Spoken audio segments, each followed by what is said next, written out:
So as jy opset het soos hierdie, kyk 'n bietjie hoe werk hierdie beeste en al die goed bymekaar. Bloutand cattle tracking is dalk nou net die oplossing vir jou. So daar kan julle nou sien, as jy nou kyk 'n bietjie daar op die oorkant, kyk eerste ding is,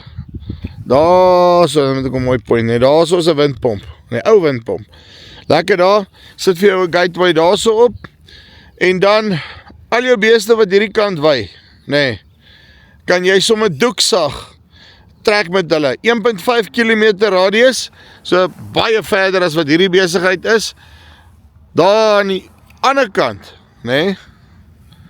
is nog ook 'n klomp beeste, nee, daai windpomp gaan actually daai goed ook sien. So, net om julle 'n idee te gee van wat die skaal is op die einde van die dag, of,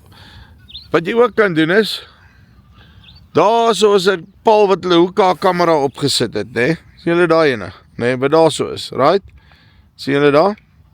hy het 'n kamera op, okay, jy kan jou toring sommer op hom ook sit, maar, dan kry jy nou weer hierdie wat net as hulle daar in die duitjie ingaan, wat julle dalk nou nie heeltemal gaan sien nie, maar die idee is, tag op beeste se oor, en dan soos wat hy in die area inbeweeg, gaan water drink, terugkom, dan skep hy vir jou so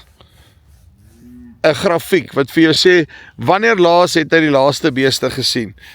So as julle belangstel, linkie bo of hieronder, kom met ons in kontak, of gee my sommer direk 'n likeie, nee,